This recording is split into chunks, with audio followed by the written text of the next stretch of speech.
Saudaraku seiman, tema kita pada kesempatan ini adalah sebuah tema yang merupakan dakwah seluruh Nabi dan Rasul. Bahkan dakwah semua da'i, semua ulama akan menyampaikan yaitu dakwah tauhid.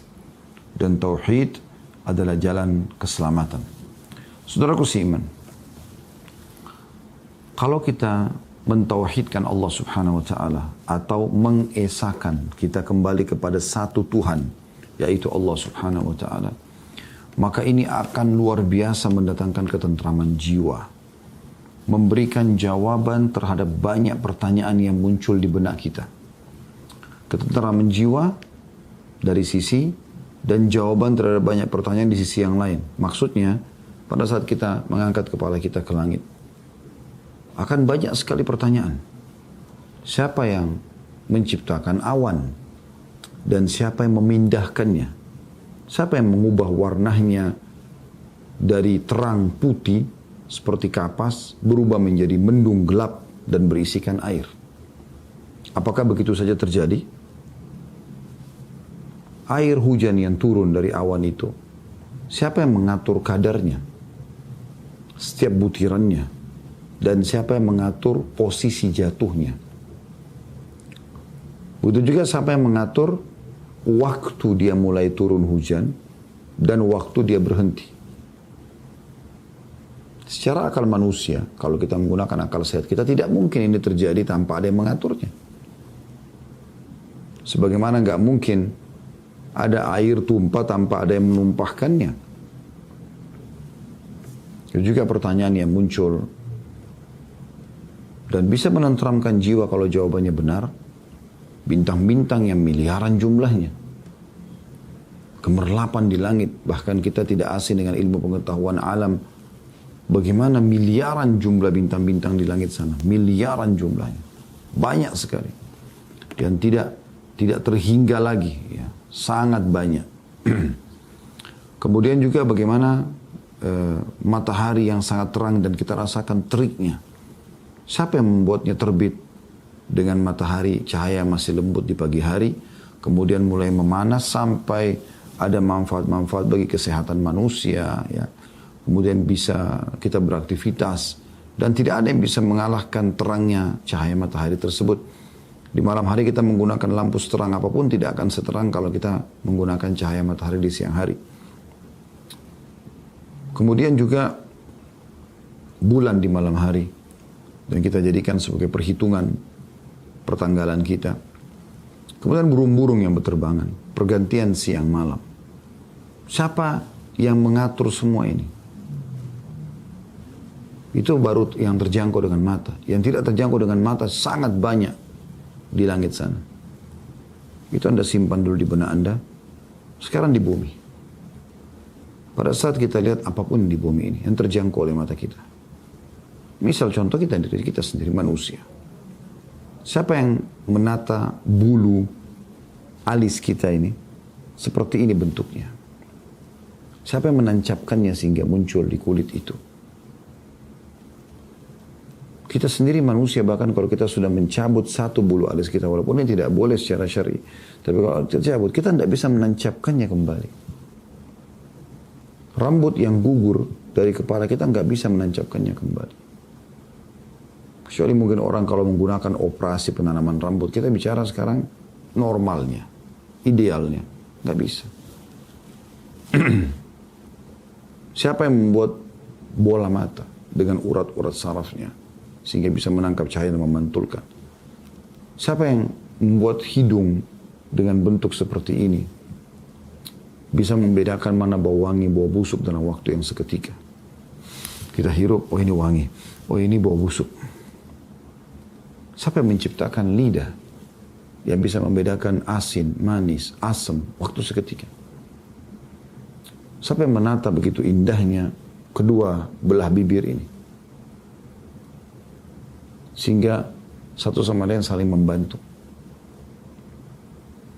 Siapa yang menciptakan kuping kita? Yang dengannya kita bisa mendengar. Dengan gendang kecil saja di dalam. Siapa yang menata gigi kita ini? dan memiliki fungsi masing-masing. Ada taring ya, dan segala jenis gigi dengan istilahnya. Siapa yang membuat kedua telapak tangan kita ini? Dan menata begitu rapi, ini ibu jari, ini jari telunjuk, ini jari tengah, ini jari manis, ini jari kelingking. Dengan ukuran yang berbeda-beda. Siapa yang membuat semua ini? Siapa yang membuat semua ini? Dengan warnanya, ya, dengan fungsinya. Kalau kita pakai akal sehat kita, ini hanya tulang diselimuti dengan sedikit otot dan urat-urat lalu kulit. Tapi dengan kita menyatukan jari-jari kita ini, kita bisa mengangkat sebuah kresek yang mungkin beratnya sampai 10-20 kilo. Bahkan para atlet binaragawan bisa mengangkat sampai sekian ratus kilo. Dimulai dari kekuatan tangannya. Belum kita bicara organ lain dalam tubuh kita. Di dalam tubuh yang banyak sekali sel-sel, urat-urat, jantung, liver, usus, perut kita dari luar, kemaluan, kaki dengan jari-jarinya dan segala macam. Belum lagi kalau kita bicara eksternal kita. Yang kita belum bicara sistem pertahanan, sistem pencernaan dan segala macam. Kalau kita lihat sekitar kita sama manusia, ini ada bule, ada orang hitam di Afrika, ada orang Asia, masing-masing punya bentuk mata, warna rambut, warna kulit, bahasa. Semua ini luar biasa gitu. Depan mata kita bisa kita lihat. Begitu juga dengan hewan-hewan. Dari serangga yang kecil, semut, dan semua jenis serangga. Kemudian mulai membesar, mungkin ayam, kelinci, mulai lebih besar kambing, rusa, lebih besar lagi sapi, kerbau, badak, dan seterusnya. Lebih besar lagi jerapah, gajah, lebih tinggi. Dari semut yang kecil sampai gajah. Warnanya, karakternya, sistem-sistem yang ada dalam tubuhnya, pertahanan, pencernaan, dan segala macam. Tumbuh-tumbuhan. Semua tumbuh-tumbuhan. Dari yang buah-buahan, sayuran, gitu kan. Kemudian, apalagi, ya. Yang lain-lain. Pohon hias, dan seterusnya. Pohon dari rumput yang kecil sampai beringin yang besar. Siapa yang menata anggur di tangkainya itu, saudaraku seiman? Yang memberikan warna seperti itu, kulitnya lembut seperti itu, rasanya seperti itu. Pisang, siapa yang menatanya di tangkainya itu? Dengan warna kuning yang indah seperti itu. Dengan lembutnya isinya, manisnya, dan manfaat-manfaat yang dapat diserap oleh tubuh manusia pada saat mengkonsumsinya. Apel, warna merahnya begitu indah. Hijaunya begitu indah. Semua jenis buah-buahan Anda munculkan di benak Anda sendiri. Anda akan terheran-heran melihat bagaimana buah-buahan ini terus saja ada dan memiliki masing-masing ciri khas. Kemudian juga benda-benda di sekitar kita seperti air, api, batu, udara yang kita bisa rasakan. Semua itu teman-teman. Juga di kedalaman lautan ya. Kedalaman lautan misalnya ikan-ikan, udang, cumi, apalah, ubur-ubur dan seterusnya. Semua itu yang dapat dijangkau oleh mata kita. Dan yang tidak dapat dijangkau oleh mata kita, mungkin para ilmuwan belum menemukannya misalnya, sehingga kita orang awam masih belum bisa melihat dan mengetahui. Sederhana teman-teman sekalian. Dari mana semuanya itu? Ada begitu saja kah seperti yang dikatakan oleh para orang ateis? Atau ada penciptanya? Mentauhidkan Allah dengan mengikrarkan la ilaha illallah, la ma'buda bihaqqin illallah, tidak ada Tuhan yang berhak disembah kecuali Allah. Tuhan artinya pencipta, pemilik, ya, yang menghidupkan, yang memandikan, yang mengadakan, yang menghilangkan. Tidak ada kecuali Allah. Ini akan membuat ketentraman yang luar biasa dalam diri kita. Ketentraman yang tidak bisa dinilai dengan apapun. Sangat luar biasa ketentraman ini. Ya, sangat luar biasa. Membuat kita teman-teman sekalian Oh ternyata semua yang dijangkau tidak jangkau di mata kita, di langit, di bumi, di kedalaman lautan. Bagi seorang muslim, kata kuncinya satu. La ilaha illallah. Tidak ada Tuhan, pencipta, pemilik, penguasa, semua itu kecuali Allah. Maka ini makna tauhid yang menjadi inti bahasan kita teman-teman. Makanya pertanyaan ini akan, kalau jawaban terhadap pertanyaan ini akan membuat hati itu tentram. Saya akan mengajak teman-teman sekalian, kita sekarang coba mentadabburi beberapa tanda-tanda kebesaran Allah Subhanahu wa taala. Supaya kita lebih yakin, oh iya ternyata ada pencipta Allah. Mungkin ada di Jepang tidak asing. Ya, keyakinan sebagian masyarakat atau sebagian besar masyarakat bahwasanya mereka adalah Tuhan mereka adalah matahari. Ya. Bahkan mungkin kaisarnya dianggap turunan dewa matahari dan seterusnya. Padahal matahari itu diceritakan dalam Al-Quran bagaimana Nabi Ibrahim AS melihat matahari dan menganggapnya Tuhan. Tapi begitu terbenam, Nabi Ibrahim mengatakan tidak mungkin Tuhan terbenam. Tuhan harus selalu ada. Maka sudah ada jawabannya. Coba teman-teman sekalian saya mengajak Anda membuka surah Ar-Rum dalam Al-Quran. Dari situ nanti kita coba beranjak lebih memperdalam lagi tentang bagaimana mengenal sang pencipta Allah ini sehingga kita betul-betul mentauhidkan dia. Bisa dilihat surah nomor 30 ayat 20. Surah nomor 30 ayat 20. A'udzu billahi minasyaitonir rajim. Wa min ayatihi an khalaqakum min turabin thumma idza antum basharun tantashirun. Dan di antara tanda-tanda kekuasaannya Allah sang pencipta yang menurunkan kitab suci Al-Quran, dan di Ramadan ini adalah bulan turunnya Al-Quran. Kita dianjurkan umat Islam untuk memperbanyak membaca Al-Quran. Allah mengatakan dalam ayat Al-Quran yang mulia dan akan ditelawakan oleh orang-orang beriman sampai menjelang hari kiamat nanti. Dan termasuk tanda-tanda kebesaran dan kekuasaan Allah. Kalian bisa lihat, ialah dia menciptakan kalian dari tanah. Nabi Adam diciptakan dari tanah, manusia dari tanah. Kemudian tiba-tiba kamu menjadi manusia yang berkembang biak. Tadinya cuma satu Nabi Adam sama istrinya Hawa. Sekarang berkembang menjadi manusia, terus berkembang biak. Ayat 21-nya masih di alam kita manusia. Wa min ayatihi an khalaqa lakum min anfusikum azwajan litaskunu ilaiha wa ja'ala bainakum mawaddatan wa rahmah inna fi dzalika laayatin liqaumin yatafakkarun. Dan di antara tanda-tanda kekuasaannya, N-nya besar, kalau Anda pegang terjemahan Al-Quran di aplikasi handphone Anda, N itu kata ganti Allah besar, makanya dibesarkan. Dan di antara tanda-tanda kekuasaannya ialah dia, D-nya besar juga kata ganti Allah, menciptakan untukmu istri dari jenismu sendiri. Kita laki-laki jadi cenderung sama perempuan, perempuan cenderung sama laki-laki, dan kecenderungan kita apa? Manusia. Kecuali orang yang rusak fitrahnya, bahwa dia cenderung kepada hewan, kepada syaitan, jin, dan seterusnya. Supaya kamu cenderung, bagi kita yang mengikuti acara yang sudah berumah tangga tahu masalah ini, kita cenderung pada pasangan kita. Karena ingin ngobrol sama-sama, makan sama-sama, biologis, ya. Dan merasa tentram kepadanya. Dan dijadikannya di antaramu rasa kasih dan sayang. Sesungguhnya pada demikian itu benar-benar terdapat tanda-tanda bagi kaum yang mau berfikir. Siapa yang memunculkan rasa suka itu? Kenapa kita cenderung? Kita menikah, minta baik-baik sama orang tuanya. Kemudian terjadilah populasi manusia. Ini ada satu sistem di situ. Ayat 22-nya, wa min ayatihi khalqus samawati wal ardi wa ikhtilafu alsinatikum wa alwanikum inna fi dzalika laayatin lil alimin. Dan di antara tanda-tanda kekuasaannya ialah ia menciptakan langit dan bumi. Menciptakan dari tidak ada menjadi ada. Langit dan bumi, semuanya.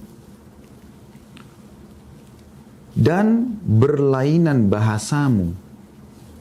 Kita bahasa Indonesia, mungkin di Jepang orang bahasa Jepang, di Amerika, di Australia, di Eropa bahasa Inggris, dan seterusnya. Dan juga warna kulitmu. Ada yang putih sekali, ada yang kuning, ada yang sawo matang, ada yang hitam, ada yang pekat sekali hitamnya. Sesungguhnya pada yang demikian itu, semua itu benar-benar terdapat tanda-tanda kebesaran Allah pencipta bagi kaum atau orang-orang yang mau mengetahui, mau belajar. Ayat 23-nya Allah mengatakan wa min ayatihi, dan termasuk tanda-tanda kekuasaannya. Manamukum bil-laili wan-nahari wabtigha'ukum min fadli. Tidurnya kalian di waktu malam dan siang hari. Kita ngantuk malam tidur. Itu tiap hari kita lakukan itu. Siapa yang membuat kita ngantuk? Yang ciptakan kita siapa? Yang ciptakan ngantuk itu siapa? Yang buat kita tidur itu siapa? Dan menjadikan tidur sebagai obat dari ngantuk kita itu. Dan juga usahamu mencari sebagian dari karunia-Nya. Kita terfikir untuk sekolah, untuk bekerja, supaya punya income, supaya kita bisa menghidupi keluarga. Sesungguhnya, pada yang demikian itu, benar-benar terdapat tanda-tanda bagi kaum yang mau mendengarkan. Ayat 24-nya, wa min ayatihi yurikumul barqa khawfan wa tama'a wa yunazzilu minas sama'i ma'an fayuhyi bihi al-arda ba'da mautiha. Inna fi dzalika laayatin liqaumin yaqilun. Dan di antara tanda-tanda kekuasaannya dia memperlihatkan kepadamu kilat untuk menimbulkan ketakutan dan harapan. Dari mana kilat listrik tiba-tiba ada begitu? Enggak ada yang mengaturnya. Dan D-nya besar kata ganti Allah, menurunkan hujan dari langit. Bagaimana bisa shower di kamar mandi di jalan tanpa ada yang menyetelnya? Kecuali kalau rusak, kita nggak bicara rusak, kita bicara normalnya. Lalu menghidupkan bumi dengan air itu sesudah matinya. Hujan turun walaupun tandus tiba-tiba jadi subur. Sesungguhnya pada yang demikian itu benar-benar terdapat tanda-tanda bagi kaum yang mempergunakan akalnya. Nggak mungkin ini ada semua kalau tanpa ada Tuhan. Ayat 25-nya, wa min ayatihi an taqumas sama'u wal ardu bi amrih thumma idza da'akum da'watan minal ardi idza antum takhrujun. Dan di antara tanda-tanda kekuasaannya ialah berdirinya langit dan bumi. Adanya langit dan bumi ini. Dengan iradatnya. Dengan keinginannya Allah. Yang mengatur pergantian siang malam. Mengatur banyaknya awan, kadar air hujan yang turun. Dan seterusnya. Kemudian apabila dia Allah memanggil kamu sekali panggil dari bumi, seketika itu kamu keluar dari kubur. Nanti di hari kiamat, hari kebangkitan. Lalu Allah mengatakan di ayat 26-nya, walahu man fis samawati wal ard kullun lahu qanitun. Dan kepunyaannya lah, N-nya besar, kepunyaannya, N-nya besar kata ganti Allah, siapa saja yang ada di langit dan di bumi, semuanya hanya kepadanya tunduk. Jadi yang tidak tunduk sama Allah ini teman-teman, hanya segelintir dari manusia dan jin saja yang tidak mengenal Tuhannya. Selebihnya semua kenal Tuhannya. Semua selain manusia dan jin yang membangkang ini mengenal Allah Subhanahu wa ta'ala. Mereka bertasbih kepada Allah. Dalam ayat lain Allah mengatakan, walakin la tafqahuna tasbihum. Tapi kalian tidak mengerti bagaimana tasbih mereka. Di manusia pun yang mengaku agama profetis ya, mengikuti ajaran dari langit, Yahudi, Nasrani dan Muslim, ini kalau digabungkan jumlahnya mereka itu sekitar 80 atau 90% dari penduduk muka bumi ini. Populasi manusia 7,5 miliar sekarang ini, itu 6 miliar lebih adalah orang-orang yang meyakini ya Tuhan Allah. Selebihnya saja yang penyembah berhala, ateis dan segala macam. Semuanya tunduk kepada Allah, kata Allah SWT. Mengikuti sistem. Kemudian ayat 27 Allah mengatakan, وَهُوَ الَّذِي يَبْدَأُ الْخَلْقَ ثُمَّ يُعِيدُهُ وَهُوَ أَهْوَنُ عَلَيْهِ وَلَهُ الْمَثَلُ الْأَعْلَى فِي السَّمَاوَاتِ وَالْأَرْضِ وَهُوَ الْعَزِيزُ الْحَكِيمُ. Dan dialah yang menciptakan manusia dari permulaan kemudian mengembalikan atau menghidupkannya kembali. Dan menghidupkan kembali adalah lebih mudah baginya. Lebih mudah baginya. Ya. Dan baginya lah sifat yang maha tinggi di langit dan di bumi. Dan dialah yang maha perkasa lagi maha bijaksana. Itu Allah SWT menyebutkan masalah hal tersebut. Kemudian teman-teman sekalian, kita pindah, lanjutannya masih surah yang sama. ayat 46. Surah yang sama, langsung kita pindah ke ayat 46.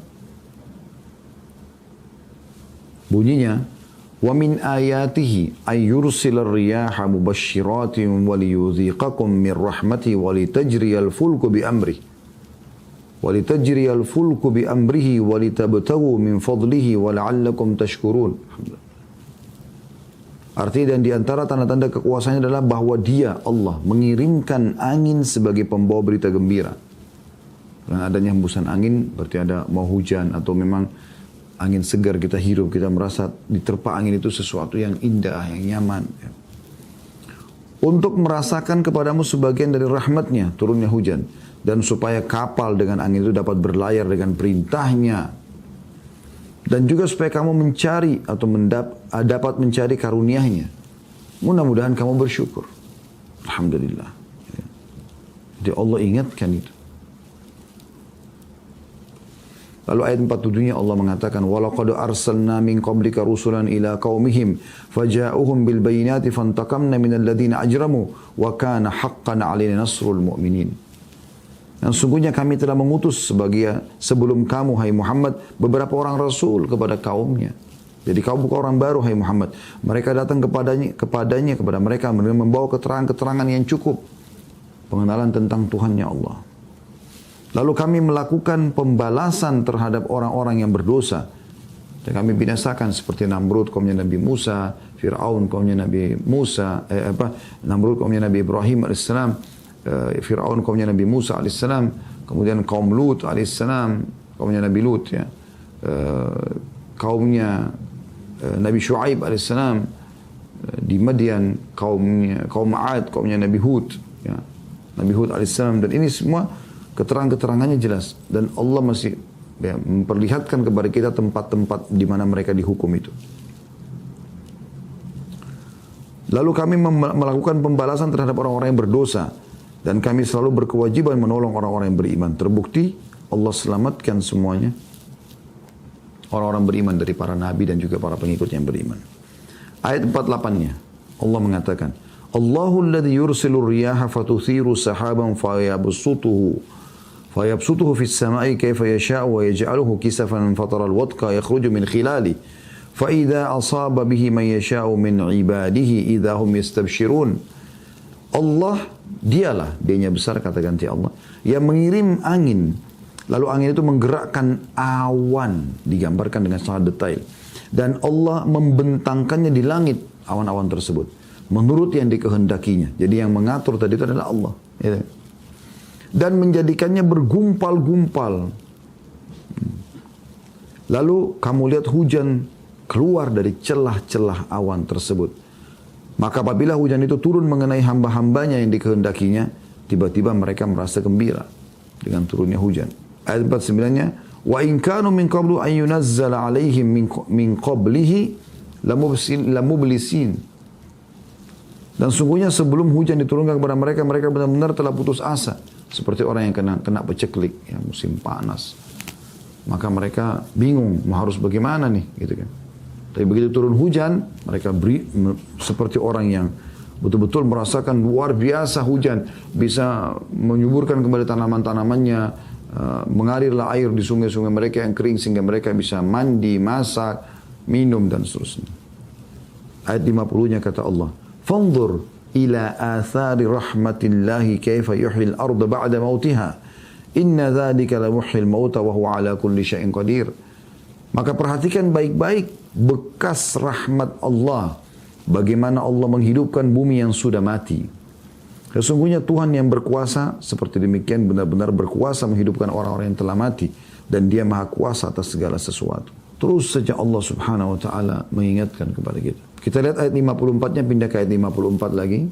Saya pilih inti-intinya. Allah berfirman, masih surah Rum ya, ayat 54-nya. A'udzu billahi minasyaitonir rajim. Allahul ladzi khalaqakum min dha'fin thumma ja'ala min ba'di dha'fin quwwatan thumma ja'ala min ba'di quwwatin dha'fan wa syaibah. Yakhluqu ma yasha' wa huwal alimul qadir. Perhatikan bagaimana Allah mengajak kita, kalau pakai akal sehat pasti bisa tangkap pesan ini. Dialah Allah, dialah, D-nya besar kata ganti Allah, yang menciptakan kamu dari keadaan lemah, bayi. Bahkan belum bisa melihat awal lahir, belum bisa bicara. Masih diurus. Ada yang makankan, minumkan. Ibu kita sibuk memberikan ASI, ayah kita mencari nafkah. Yang membuat sistem ada ayah dan ibu kita ini. Kita lahir semua sudah ada. Oksigen sudah ada, cahaya sudah ada, semua ada fasilitas. Bahkan semua orang tua umumnya yang normal memanjakan anak-anak mereka. Supaya populasi manusia jalan. Siapa yang membuat sistem ini? Dia menciptakan kamu dalam keadaan lemah, tidak tahu apa-apa. Jalan pun belum bisa. Kemudian dia Allah menjadikan kamu sesudah keadaan lemah itu menjadi kuat. Mulai remaja, anak-anak mulai bisa lari, mulai bisa bicara, mulai bisa berpikir, mulai bisa membantah. Sampai akhirnya menjadi remaja, dewasa, dan mengejar prestasi dunianya. Kemudian dianya besar, menjadikan kamu sesudah kuat itu lemah kembali dan beruban, tua. Itu Allah yang buat itu keriput, mulai beruban, Allah semua yang buat. Dia menciptakan apa yang dikehendakinya dan dia maha mengetahui, lagi maha kuasa. Jadi terus saja Allah subhanahu wa ta'ala memberikan kepada kita banyak pembuktian tentang dia pencipta. Dan ini yang saya bilang teman-teman sekalian, bagaimana kita jadi lebih tenang, kita lebih jadi tahu, oh ternyata dengan faham ada tauhid, ada Allah, ada Tuhan satu, kita jadi tahu ada pencipta kita, semua ini diciptakan oleh Allah SWT. Lalu kemudian apa yang setelah itu kita terjadi, kita tunduk pada Allah. Kita jadi mengerjakan apa yang diperintahkan dan kita meninggalkan apa yang dilarang. Termasuk Ramadan sekarang Anda melakukan, kan Anda tahu Anda punya Tuhan. Lalu Anda ikutin peraturan kewajiban agama sang pencipta Allah. Anda bisa buka juga surah Al-An'am, surah nomor 6. Ayat 1, saya mulai dari ayat 1. A'udzubillahi minasyaitonirrajim. Alhamdulillahilladzi khalaqas samawati wal arda wa ja'ala adh-dhulumati wan nur. Tsumma alladziina kafaru bi rabbihim ya'dilun. Segala puji bagi Allah yang telah menciptakan langit dan bumi. Jadi ini semua ini jawabannya sederhana. Yang ada atau yang terjangkau tidak terjangkau oleh mata Anda adalah Allah yang menciptakan langit dan bumi dan mengadakan gelap dan terang. Namun orang-orang kafir mempersekutukan sesuatu dengan Tuhan mereka. Ayat 2-nya, "Huwallazi khalaqakum min tinin thumma qada ajalan wa ajalun musamman 'indah, thumma antum tamtarun." Dialah yang menciptakan kamu dari tanah. Sesudah itu ditentukanlah ajal atau kematianmu. Sekuat apapun Anda secara fisik, secerot apapun Anda memiliki akal fikiran, setinggi apapun jabatan Anda, sebanyak apapun harta yang sudah Anda tumpuk, bagaimanapun Anda melakukan perawatan, saat ajal datang mati. Dan ada lagi satu ajal yang ada di sisinya, yang dia sendiri yang mengetahuinya. Maksudnya pada saat Anda di kuburan, dibangkitkan, Allah yang tahu kapan terjadi kiamat. Kemudian kamu masih ragu-ragu tentang berbangkit itu. Tanda tanya. Ayat 3-nya, "Wa huwallahu fis samawati wa fil ard, ya'lamu sirrakum wa jahrakum wa ya'lamu ma taksibun." Dialah Allah yang layak disembah, ditunduki, baik di langit maupun di bumi.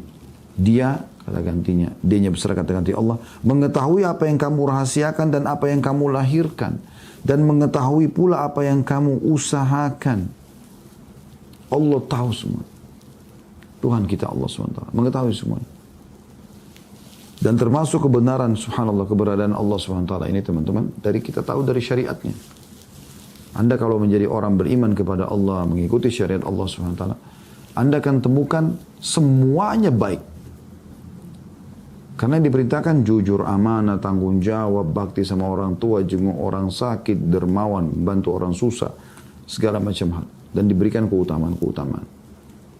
Manusia normal tahu itu adalah baik. Semua yang dilarang dalam agama, seperti misalnya dusta, mencuri, memukul, menggunjing, memfitnah, dilarang. Dan diberikan ancaman-ancaman yang berat. Semua tujuannya agar manusia menyadari kalau yang disyariatkan Allah adalah benar dan dia punya pencipta.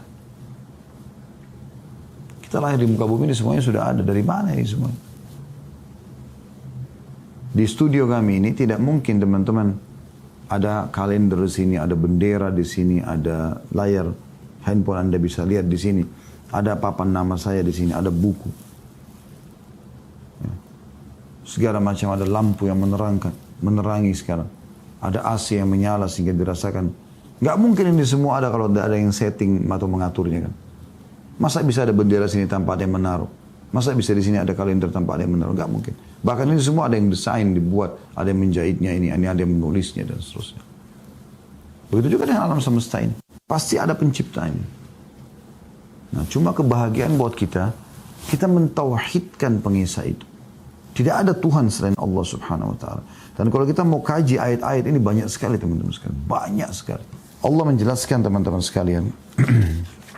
Agar kita lebih tenang dalam surah Al-Anbiya ayat 22 ya. Anda bisa baca ini. Atau lihat Al-Anbiya ayat 22. A'udzu billahi minasyaitonir rajim. Lau kana fihi ma'alihatun illallahu lafasadata fasubhanallahi rabbil arsy amma yasifun. Kalau seandainya sekiranya ada di langit dan di bumi Tuhan-Tuhan selain Allah, niscaya hancurlah keduanya. Maka maha suci Allah mempunyai arsy dari apa yang mereka sifatkan. Kalau seandainya ada Tuhan selain Allah yang mengurus, yang menciptakan langit dan bumi, maka akan hancur semua. Karena mereka akan membawa masing-masing ciptaannya. Jadi memang tidak ada Allah subhanahu wa ta'ala. Tidak ada Tuhan kecuali Allah subhanahu wa ta'ala. Dan itu Anda selalu ucapkan di salat Anda. Membaca awal surah Al-Fatihah. Setelah Bismillahirrahmanirrahim. Dengan nama Tuhan Allah yang maha pengasih lagi maha penyayang. Anda mengatakan Alhamdulillahirabbil alamin. Segala puji bagi Tuhan. Rabb itu pencipta, pemilik, penguasa. Seluruh alam semesta ini. Anda ikrarkan itu.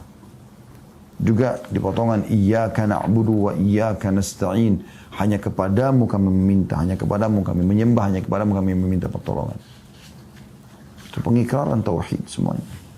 Secara akal juga teman-teman sekalian, ya. Saya akan bacakan apa yang ditulis oleh Syekh Abu Bakar Jazair rahimahullah dalam buku beliau Minhajul Muslim. Secara akal Tuhan itu ada. Semua itu kalau kita yakini akan muncul ketenangan jiwa. Semua jenis pertanyaan akan terjawab. Dan akhirnya kita akan berada di satu rel perjalanan di muka bumi ini menuju kepada Tuhan kita itu. Secara akal kata beliau, adanya alam semesta dan makhluk yang beraneka ragam memberikan kesaksian akan wujud sang pencipta, yaitu Allah subhanahu wa ta'ala. Karena tidak ada seorang pun di alam raya ini yang mengklaim telah menciptakan alam raya ini beserta isi-isinya selain daripada Allah subhanahu wa ta'ala. Akal manusia pun menyatakan mustahil atau tidak mungkin adanya sesuatu tanpa ada sang pencipta yang mengadakan. Bahkan juga akan menyatakan mustahil akan adanya sesuatu yang sangat sederhana tanpa ada yang mengadakannya. Seperti adanya makanan tanpa ada orang yang berusaha untuk memasaknya. Atau adanya hamparan di bumi tanpa adanya yang menghamparkannya. Maka bagaimana dengan alam raya yang luar biasa besarnya, yang terdiri dari langit dengan segala planet-planet yang dikandungnya. Matahari, bulan dan bintang-bintang, semuanya berbeda besar dan kecilnya. Bentuk dan rupanya. Dimensi-dimensinya dan pergerakannya.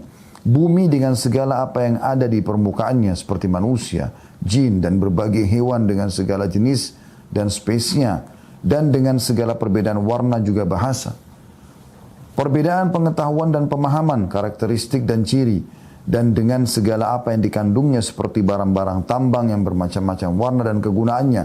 Dengan segala sungai yang mengalir, daratan yang diliputi lautan dan samudra. Semua serta dengan segala macam tumbuh-tumbuhan, pepohonan yang beraneka ragam buah-buahannya, yang berbeda-beda pula macam dan jenisnya, rasa dan baunya, kekhususan dan kegunaannya. Sebagaimana tadi sudah kita jelaskan itu ya.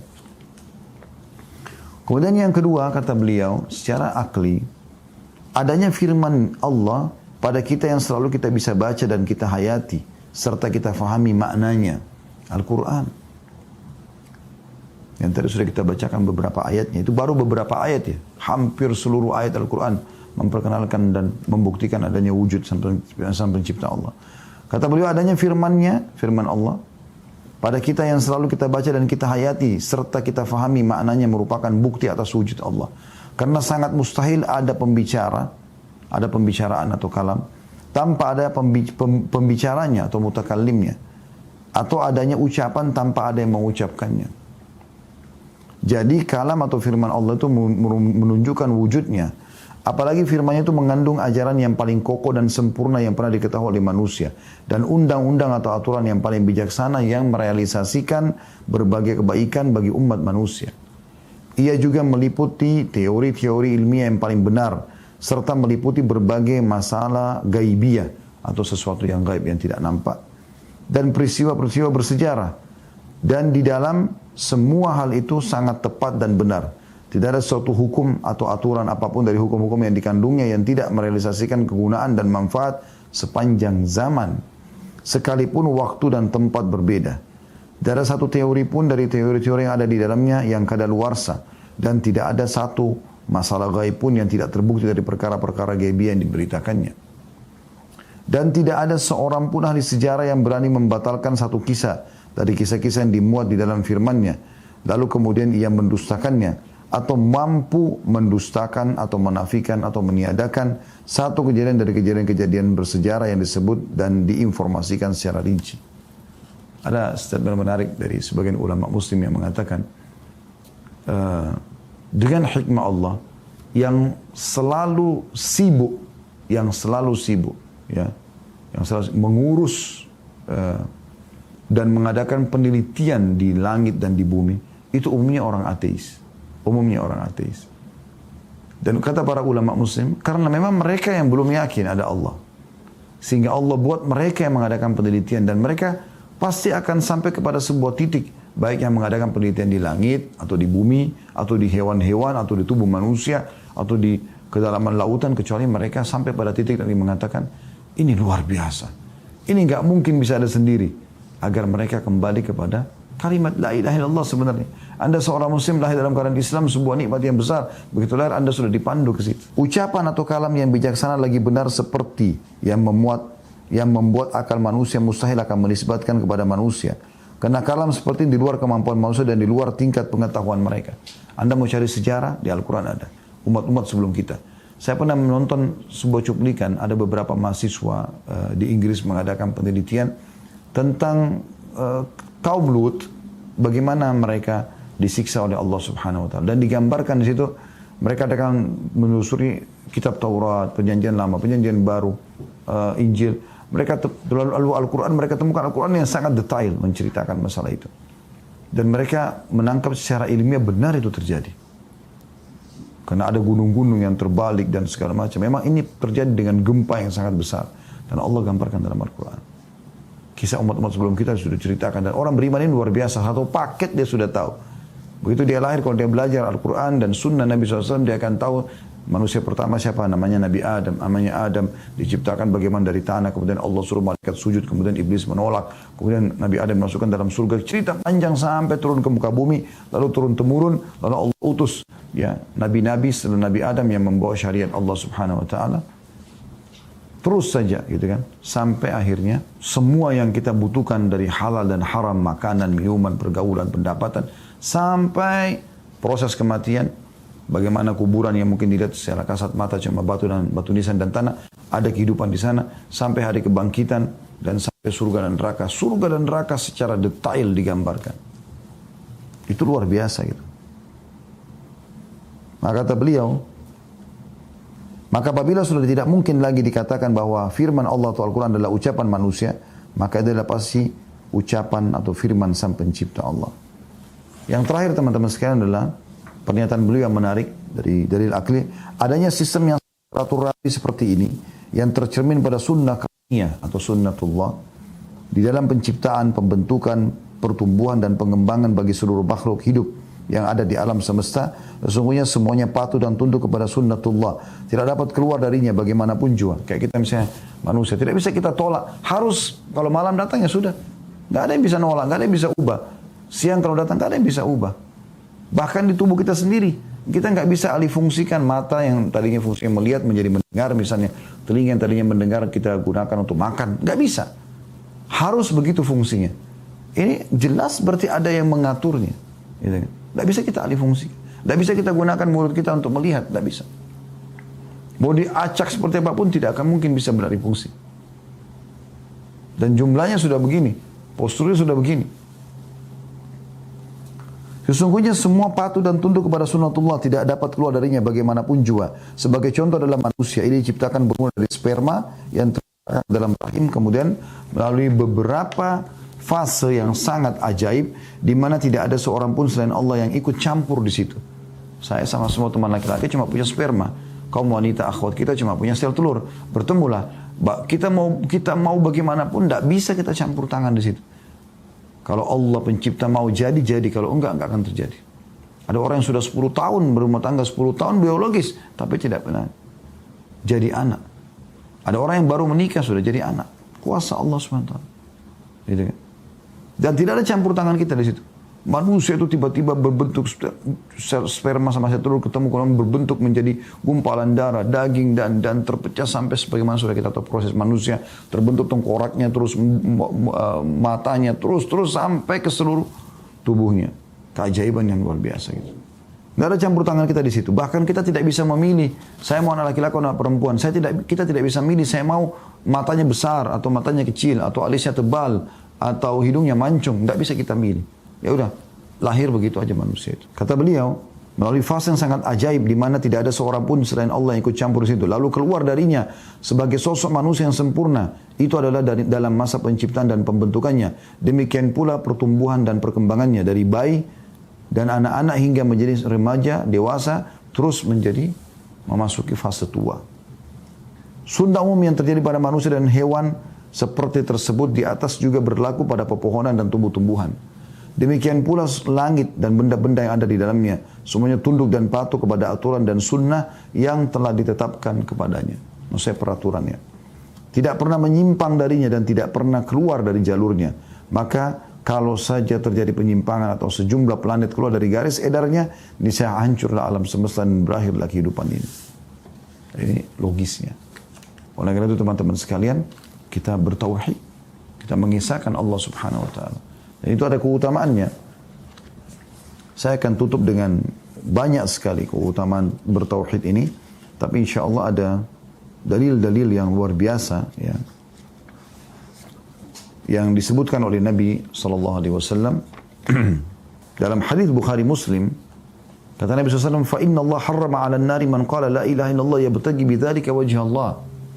Ketahuilah Allah akan mengharamkan kepada neraka dimasuki oleh orang yang mengucapkan la ilaha illallah, tidak ada Tuhan yang berhak disembah kecuali Allah, ya, karena mencari wajah Allah. Juga pernah dalam hadis Abu Sa'id Al-Khudri radhiyallahu anhu, dan hadis ini diriwayatkan Ibnu Hibban dan Al-Hakim, disahihkan juga oleh keduanya, bahwasanya Nabi SAW mengatakan, qala Musa ya Rabbi, allimni syai'an azkuruka wa ad'uka bihi. Kata Musa alaihissalam, wahai Tuhanku, ajarkan aku sesuatu yang bisa aku selalu mengingatmu dan berdoa dengannya kepadamu. Qala qul ya Musa la ilaha illallah. Maka Allah mengatakan, katakan hai Musa la ilaha illallah. Ikrarkan dengan lisanmu, renungi dengan fikiranmu, ya, resapi dengan hatimu. Tidak ada Tuhan yang berhak disembah kecuali Allah. Qala ya Rabbi kullu ibadika yaquluna hadha. Maka Musa pun mengatakan, semua hamba-Mu mengucapkan itu wahai Tuhanku.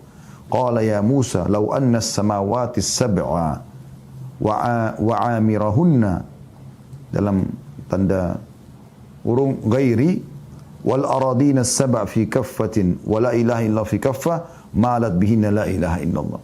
Ketahuilah hai Musa, kata Allah, andai saja ketujuh langit dan penghuninya selain aku, selain Allah maksudnya, ya, serta ketujuh lapis bumi diletakkan pada daun timbangan, sedangkan la ilaha illallah ditaruh di timbangan yang lainnya, maka niscaya la ilaha illallah akan lebih berat daripada itu. Kemudian juga dalam hadis yang lain kata Nabi SAW, qala Allah Ta'ala, Allah berfirman, ya bna Adam, lau ataitani bi qurabil ardi khataya thumma lakitani la tusyrik bi syai'a la ataituka bi qurabiha maghfirah. Wahai anak Adam, kata Allah, seandainya kau datang kepadaku dengan dosa sepenuh jagat, sedangkan kamu ketika mati berada dalam keadaan tidak berbuat syirik sedikit pun kepadaku, bertauhid, mengisahkan Allah, tidak merendahkan Allah dengan makhluk, niscaya akan aku berikan kepadamu ampunan sepenuh jagat ini pula. Ini luar biasa gitu penyampaian-penyampaian yang disampaikan oleh Nabi SAW dan juga Allah Subhanahu wa Ta'ala.